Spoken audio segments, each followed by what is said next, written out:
Constantinople breathes. 541 years after Christ, the city is the beating heart of the Mediterranean world. 500,000 people walk its streets, merchants unload Persian silk in the ports, imperial officials record taxes on endless parchments. Justinian's Byzantine Empire controls 3 continents. But in the holds of ships arriving from Egypt, something travels hidden among the sacks of grain. Something that respects no walls, armies, or emperors. Then it begins.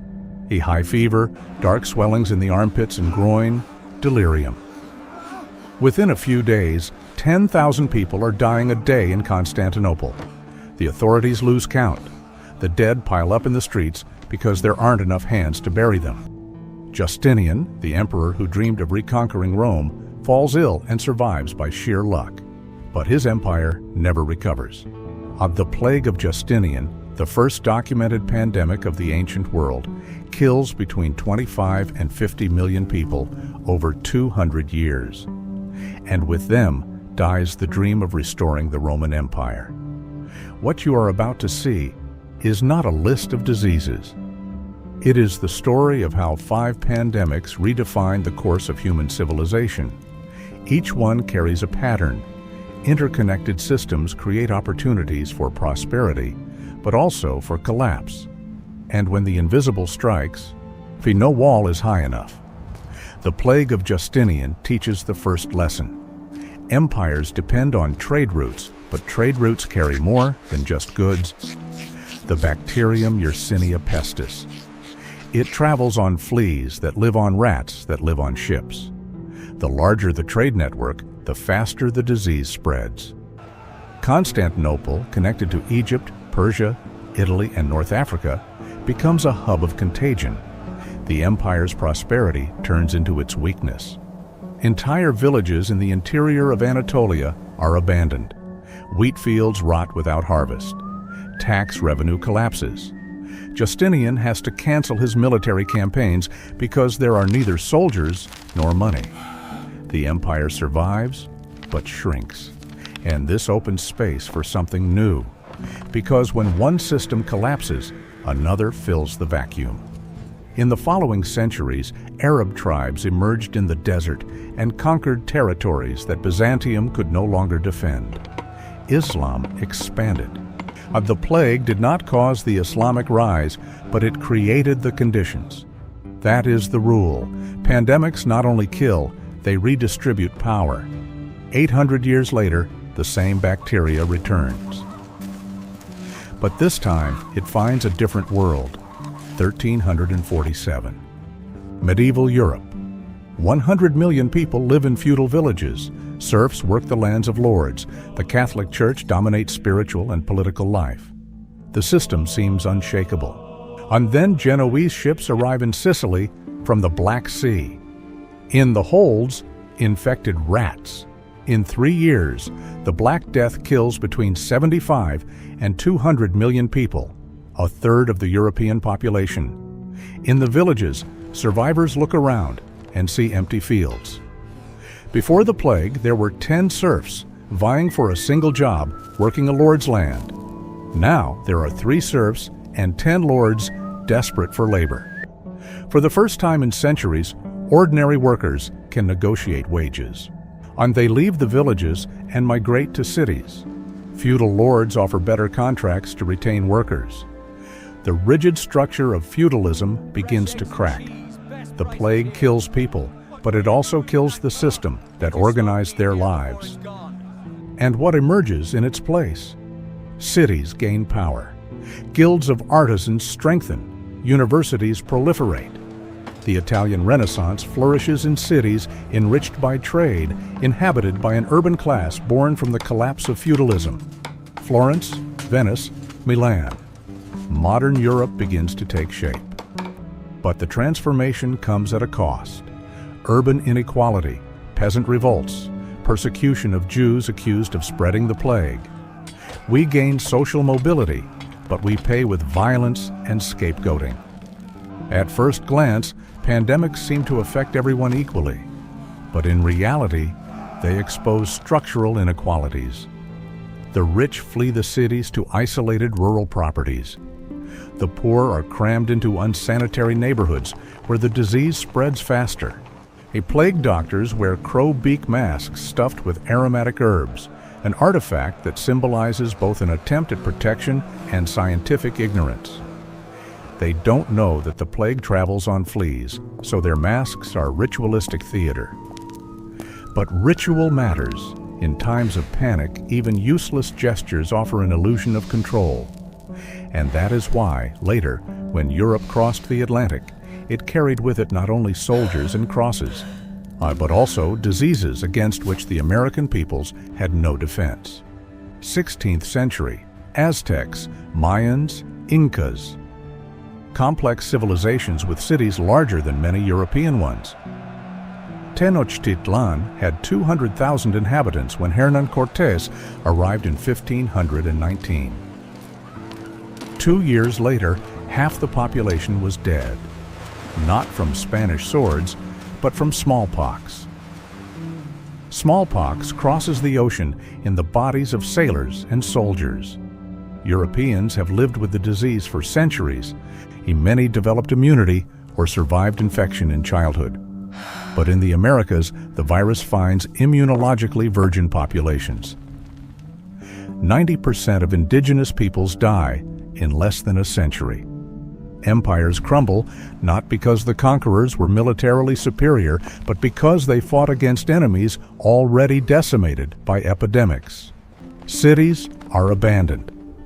Agricultural, astronomical, and architectural knowledge disappears. Entire languages die with their last speakers. The Spanish interpreted this as a divine sign. God favored the Christian conquest. But the truth is more brutal. Immune systems shaped imperial borders as much as cannons. The conquest of the Americas is not just a story of European ambition. It is also a story of biology. And the legacy remains. Mestizo populations, religious syncretism, structural inequality, colonial traumas that echo to this day. 4 centuries later, another disease redefines the world. 1918, World War I. Trenches in France. Millions of soldiers crammed into unsanitary conditions, eating canned rations, breathing air contaminated by poisonous gases and decay. Then a flu virus emerges, more lethal than any previous strain. The Spanish flu kills between 50 and 100 million people in 2 years, more than the war itself. For the first time, a pandemic spreads globally in months.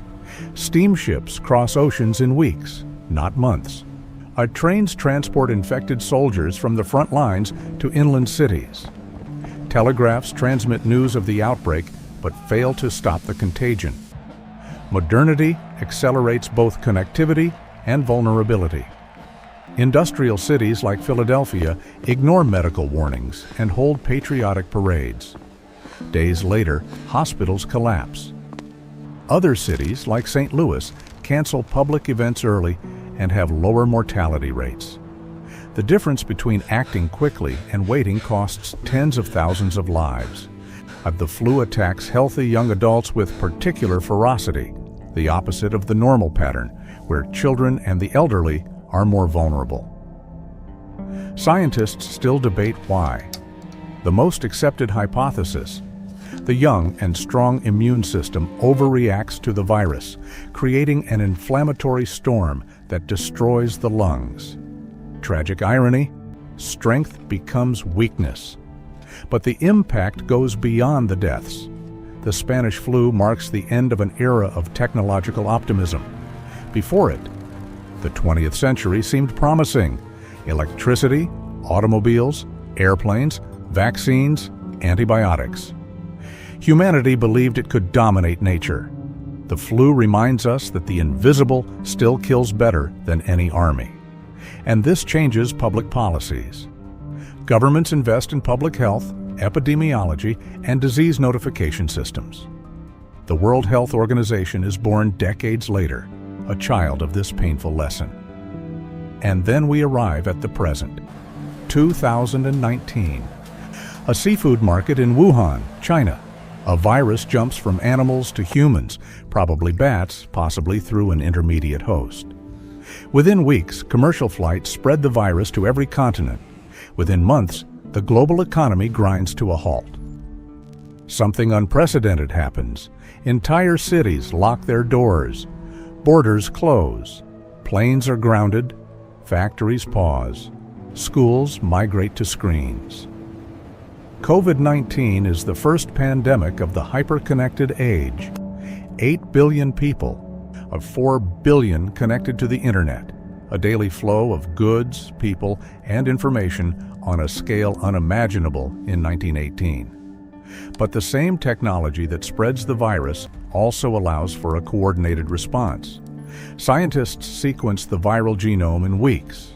Vaccines are developed in less than a year, a feat that would have taken decades in the past.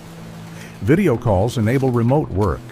Algorithms track transmission chains. However, inequality persists. Rich countries stockpile vaccines while poor countries wait. Essential workers, delivery drivers, nurses, supermarket workers cannot stay home and die at disproportionate rates. The pandemic exposes social fractures. Those with privilege isolate themselves. Those without expose themselves. Fake news spreads as fast as the virus. Governments hesitate between protecting lives and protecting economies. Science produces solutions, but politics decides who receives them. 7 million official deaths. The real number is likely much higher. Economies shrink. Children lose years of education. Mental health collapses globally. But also, science proves its worth. International cooperation works at times. Societies learn to adapt quickly. And this raises the central question that connects all these pandemics. The pattern is always the same. Interconnected systems, commercial empires, dense cities, maritime routes.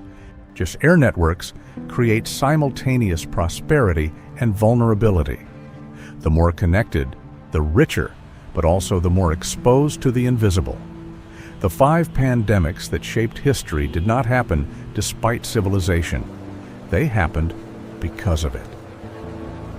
Urban agglomeration, long-distance trade, human mobility. These are the conditions that allow for both economic growth and the spread of pathogens.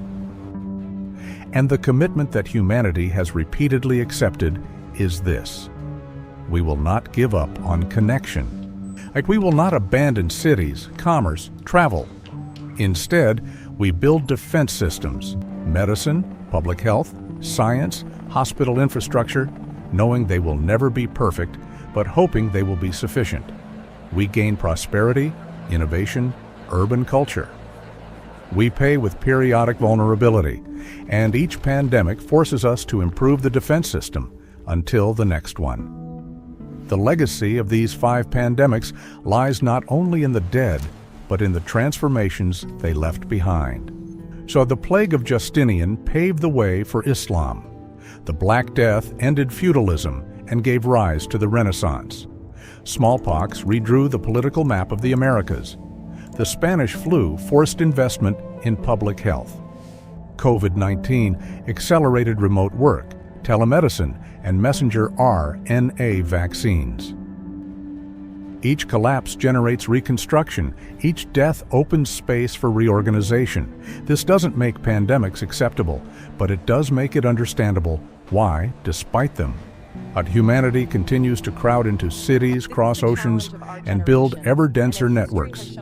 Because the alternative, isolation, fragmentation, technological regression, seems worse. We choose calculated risk over total security. And we will continue to choose it, because we are a species that values connection above almost everything else. If you want to continue exploring how major historical events transformed systems and human lives, this channel brings together documentaries that reconstruct the past with rigor and cinematic depth. Subscribe to follow along.